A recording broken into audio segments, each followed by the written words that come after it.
Sziasztok! Megnézzük a lelkitársakat, mit lehet tudni a lelkitársakról, mi újság velük, hogy vannak, hogy van a kapcsolatuk. Az én értelmezésem szerint lelkitárs lehet mindaz, aki egymás életébe azért jön, hogy őt támogassa, és a támogatás az nem csak jó, legalábbis a mi értelmezésünk szerint nem csak jó dolog lehet, hanem azzal is tud valaki bennünket támogatni, hogyha komiszul viselkedik velünk, mert az élet feladatunk néha mókás, mondjuk így. Nem egyértelmű jó vagy rossz, legalábbis az emberi szemszögből. De a lényeg az, hogy ők azért jönnek egymás életébe, hogy segítsék egymást ebben a feladatban.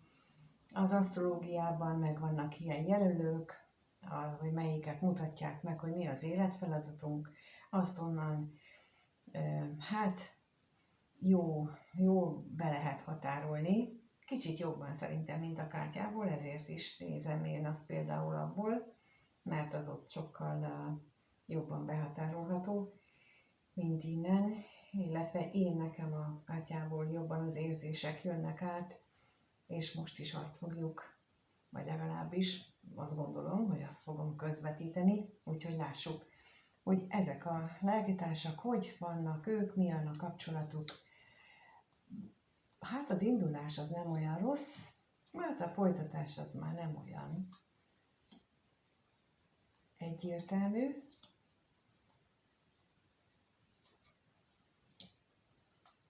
De tulajdonképpen nem rossz ez.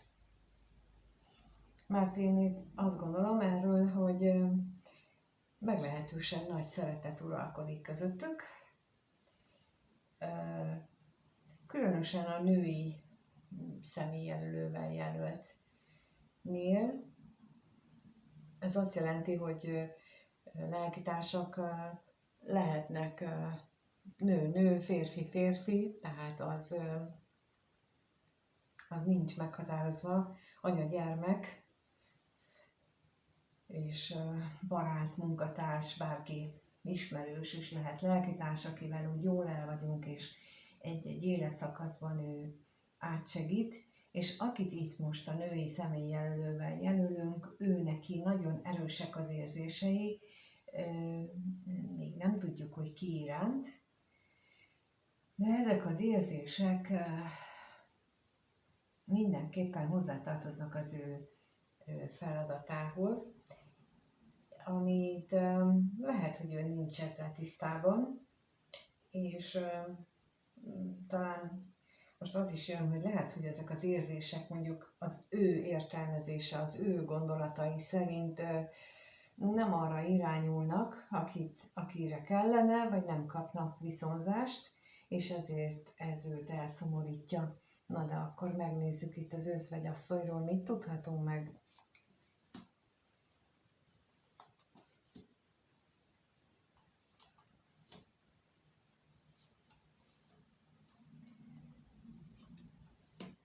Hát meglehetősen sok negatívum van az ő fejében, tehát hiába, mint ahogy az előbb is mondtam, hiába vannak neki nagyon mély érzései, ezek az érzések félelemmel töltik el őt, fél attól, hogy hamisak az érzései, vagy visszaélnek az érzéseivel, fél attól, hogy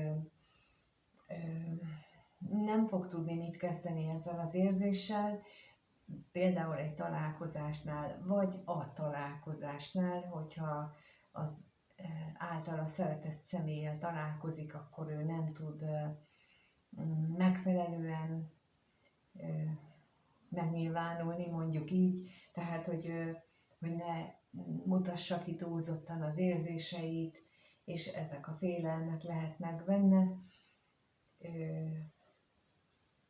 Megnézzük akkor itt a gondolatra, mi jön ki.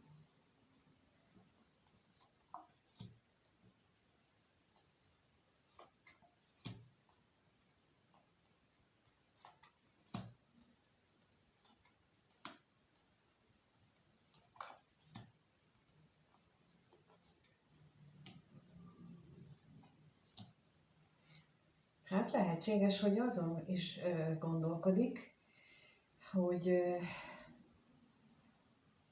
a férfi lelkitárs, ő neki a szokásaiban olyan jelentős változások mentek végbe, vagy mennek végbe, folyamatban is lehetnek ezek az átalakulások,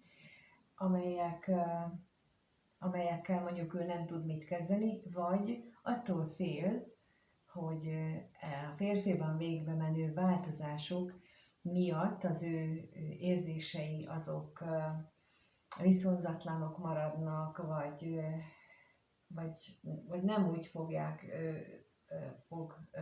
arra reagálni, ahogyan ő szeretné, és emiatt aztán szomorú.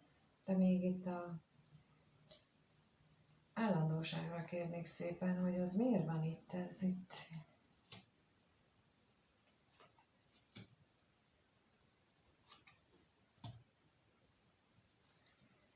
Elképzelhető, hogy ezek már amikor az előbb kijött itt az özvegy férfi, már akkor is gondoltam, hogy lehet, hogy itt a lelkitársak között pillanatnyilag nem jól mennek a dolgok, nem harmonikusak.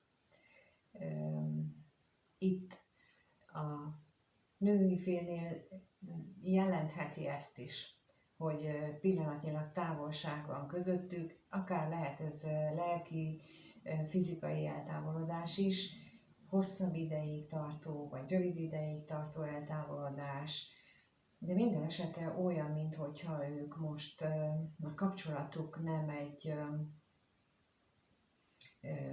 jól működő, pergő kapcsolódás lenne, hanem sokkal inkább egy ilyen akadozó, mint ahogy az én beszédem is most akadozik, ilyen nehézkes, függetlenül attól, hogy azért itt közöttük megvan ez a fajta elköteleződés, egyfajta elköteleződés, inkább így mondom, ebben a kapcsolatban, de ez most nem úgy működik, és nem nyilvánul meg ez az elköteleződés. Hát és akkor ennek köszönhetően a női fél a bizonytalanságait is figyelembe véve, meg az egészet, tehát nem jól érzi magát, kifejezetten nem jól érzi magát. Na, akkor megnézzük, hogy mit gondolnak egymásról a felek, mit tudhatunk meg az ő gondolataikról. Kettőt kérnék szépen, először a férfi részéről, hogyan gondol a női lelkitársára.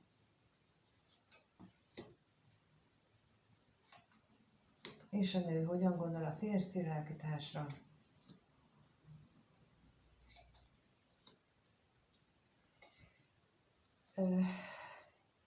A férfi jelen esetben úgy nem a nőre koncentrál, itt legalábbis azt érzem, hanem az anyagiakra, ahogy nem jól mennek az anyagiak, és valahogyan majd mindjárt kiderül, hogy az anyagiakkal kapcsolatosan hogy jön ide a képbe a női lelkitárs, de minden esetre a férfinál most a gondolatait ezt köti le, az anyagi nehézségei, az anyagi problémái, vagy esetleg az értékrendszerében bekövetkező változás, mert ezt is jelentheti itt a pénzt, nem csak az anyagiakat, hanem a hitrendszerét, a világnézetében bekövetkező változásokat is jelentheti. Míg a női félnél láthatjuk, hogy ő úgy gondolja, hogy a férfinál kevés a hűség, kevés az elköteleződés. No, de megnézzük, hogy mit jelent itt a betegség a férfi gondolatainál.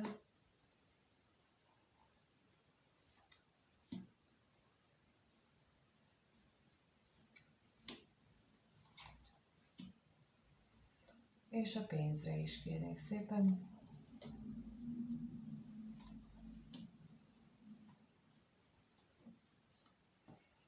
Úgy látom, hogy azt gondolja, hogy a női félnél a találkozások, vagy a kettejük találkozása az nagy változást indított el, és az ő elgondolása szerint, mármint a férfi elgondolása szerint nem jó irányba változtak a dolgok, és azt gondolja, hogy a nőnek vannak anyagi problémái,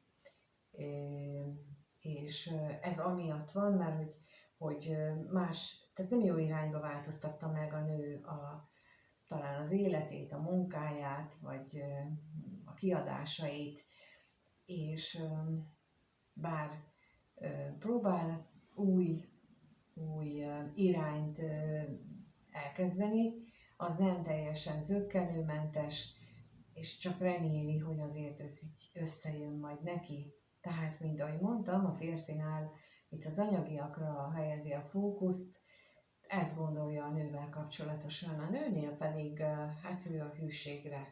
Tehát, hogy a férfinál nincsenek helyén a dolgok tekintetben, és akkor a kevés pénzre kérnek szépen.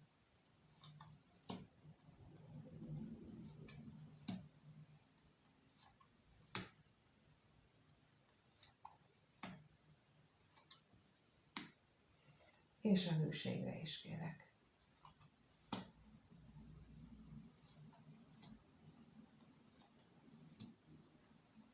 De olyan, mintha a múltban, legalábbis a női fél azt gondolja, hogy a múltban sokkal mélyebb volt kettejük között a kapcsolódás, sokkal nagyobb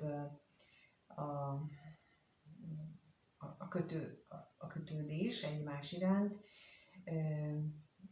sokkal nyíltabbak lehettek, legalábbis a női fél így gondolja, és megváltoztak a kettejüknek a viszonya, legalábbis úgy gondolja, hogy a férfi az egy csomó rossz dolgot vagy hátrahagyott, miközben ugye távolság volt közöttük, vagy van közöttük, vagy nem rossz dolgot, hanem pontosan azt a szenvedélyét, amit a nő iránt érzett, vagy azokat a megnyilvánulásait, amit korábban ő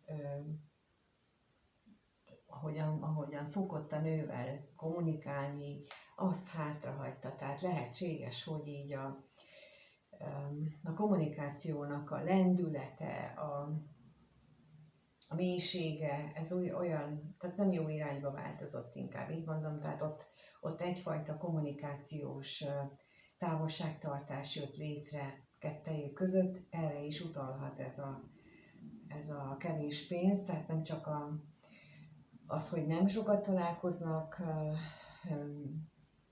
hanem ezt is jelenti, legalábbis a nő így gondolja. És megnézzük, hogy mit éreznek egymás iránt, milyen érzéseik vannak. Ez a kérdés, hogy mit éreznek egymás iránt ezek a lelkitársak. Kettőt kérnék szépen. Először is kettőt a férfi részéről, hogy mit érez a nő iránt, milyen érzése van, és a nő mit érez a férfi iránt.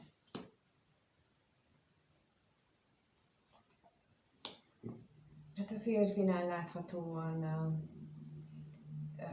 az érzéseiről gondolkodik, hogy most akkor ő mit érezzen. Na és akkor megkérdezzük, hogy az utazásra mi az, ami nő agyal.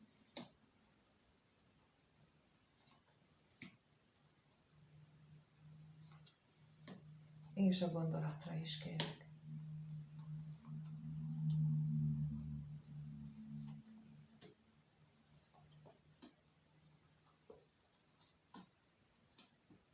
Nincsenek egy hullámhosszon, az egyértelmű, most már a harmadik kérdésnél is úgy jön ki, hogy ők nem ugyanarra abba az irányba húzzák a hajót, hanem ellentétes irányba, vagy legalábbis, ha nem is ellentétes irányba húzzák, de nem egy felé fókuszálnak, és ez nagyon nagy probléma, és a férfi pont ezért gondolkodik az érzésein is, hogy az a vágy, amit ő korábban érzett, és a különlétük alatt néha mondjuk meg is fogalmazott, az hogyan van most itt nála?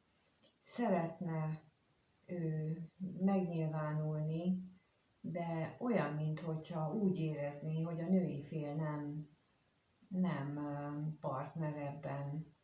Tehát minthogyha itt a kettejük között a lelki kapcsolódás az egy kicsit visszaesett volna, hanyatlana, és ez akadályként merül fel a jelenlegi kapcsolatukban, és az érzése, a férfinak az érzéseiben is. Miközben a nő láthatóan a férfit hibáztatja, hogy a találkozásoknak hátat fordít, és nem annyiszor találkoznak, ahányszor lehetne, vagy szeretné. Na és akkor nézzük az örvendezést.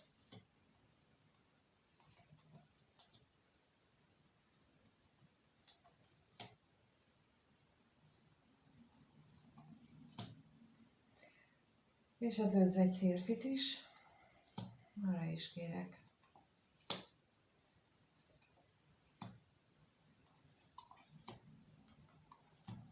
Valahogy a női fél azt érzi, hogy a férfi túlságosan az anyagiakra fókuszál. Ugye az előbb láttuk, hogy még a nőnél is arra figyelt, hogy most a nőnek hogyan van az anyagi helyzete, a férfi véleménye szerint. És a nő is úgy érzi, hogy a férfi túlságosan az anyagiakra fókuszál, és emiatt hát nem megfelelő a kommunikáció, nem tud a férfi dönteni, és nem olyan mint ahogy mondtam, nem olyan gyakran találkoznak, vagy nem olyan módon találkoznak, ahogy korábban, nem érzi ottan teljes egészében azt a hűséget és elköteleződést, amire ő vágyna, viszont nagyon szeretné, hogyha megújulna a kettejük kapcsolata, és végre tartós is lenne. Úgyhogy itt én azt gondolom, hogy mind a ketten ugyanarra vágynak, de teljesen más megközelítésből. Érdekes mód, hogy és mind a ketten azt hiszik, hogy a másik személy az, aki miatt így nem tudnak jól menni a dolgok, de csak azért van, mert nem beszélnek megfelelően, nem azzal a nyílt kommunikáció, őszinte kommunikációval beszélnek, ahogy korábban, mint ahogy itt a férfi mutatja is, hogy itt megváltoztak a különlétük alatt, megváltozott a kommunikáció, és úgy érzem én most, hogy őt elbátortalanítja az, ahogyan a nő viselkedik, miközben a nő meg azért viselkedik úgy, mert a férfi megváltozott szerinte. És akkor itt javaslom, hogy aki biztosan magára ismer, és akkor itt most tényleg biztosat mondom, tehát ne csak azoknál ez itt érdemes elgondolkodni, hogy mit lehet csinálni, vagy mivel érhetted el mondjuk azt, ha te nő vagy, hogy a férfi azt érzi, hogy te egy kicsit hátat fordítottál, megváltoztattál a dolgokon, a korábbi viselkedéseden, és a másik oldalról is ezt érdemes megnézni, mert így itt nincsen nagy baj, csak nincsenek egy hullámhosszon, megint csak ezt mondom, más látnak, más vesznek észre. Ez lehetséges akkor, hogy a tudatszintjük különböző, nem látják a másikat, és aki mind a kettőnél az a lényeg, hogy próbálja magát a másik helyébe beleképzelni, hogy az most mit lát az ő viselkedéséből, hogyan a reakciójából megérteni a másikat, és nem azt, hogy én mit képzelek, hanem ide bizony nagyon kell, hogy a férfi értse a nő viselkedését, és a nő értse a férfit, és azért van ez a sok párkapcsolati probléma, mert erre nem helyezünk elég figyelmet, hogy megértsük a másik személyt. Nagyon önzően viselkedünk, amikor azt akarjuk, és sokszor hallom a női féltől különösen, hogy már megint én változtassak, igen, most akarunk vagy normál párkapcsolatot, vagy nem. Tehát aki meglátja, mert itt ül és hallja, hogy lehetőség van javítani a kapcsolaton, és akkor itt a büszkeségből azt mondjuk, hogy megint én változtassak, akkor azzal nem tudunk mit csinálni. Ha viszont úgy értelmezzük, hogy de jó, hogy én hallom, és tudom, hogy mit kezdhetek vele, és akkor ezentúl jó lehet a párkapcsolatom, csak akkor ezt kell csinálni, így is lehet. De ez mindenkinek a személyes döntése, hogy eldöntse, hogy ezt szeretné, vagy nem szeretné, vagy hogyan szeretné. No, de akkor megnézzük, hogy mire lehet számítani, hogyan alakul az ő kapcsolatuk.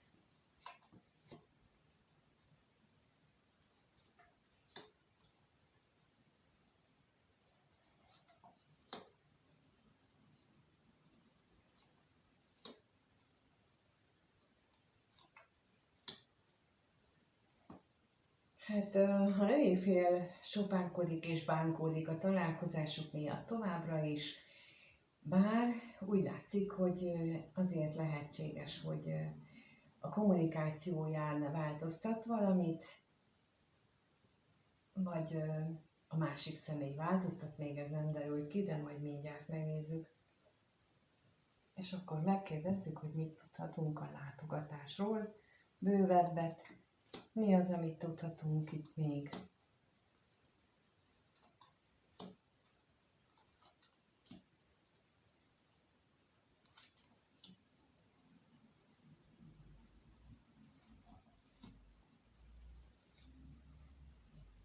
Hát nem túl jól alakulnak itt a találkozások, úgy látom, a következő időszakban sem.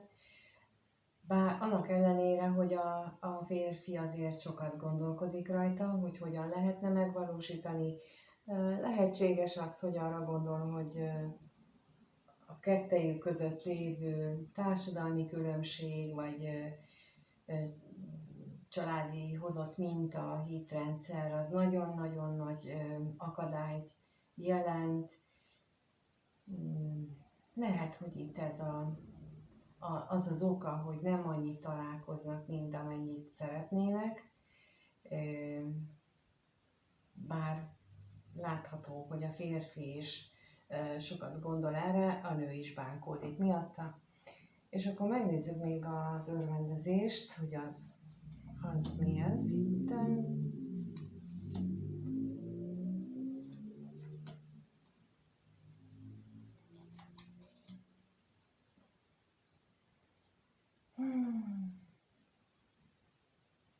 A férfiról van itt most szó, tehát hogy ő neki lesz, azt hiszem, hogy a következő 1-2 hetes időszakban neki lesz a fő szerepe ebben a kapcsolatban. Ő az, aki magába jobban átgondolja, mélyen, lelkileg, és egyfajta hiányérzettől vezérelve ő bizony magában megküzd ezzel, talán a büszkeségével is. És akkor megkérdezi itt a kommunikációt, hogy akkor hangot fog-e ennek adni vajon, vagy mit tudhatunk meg róla?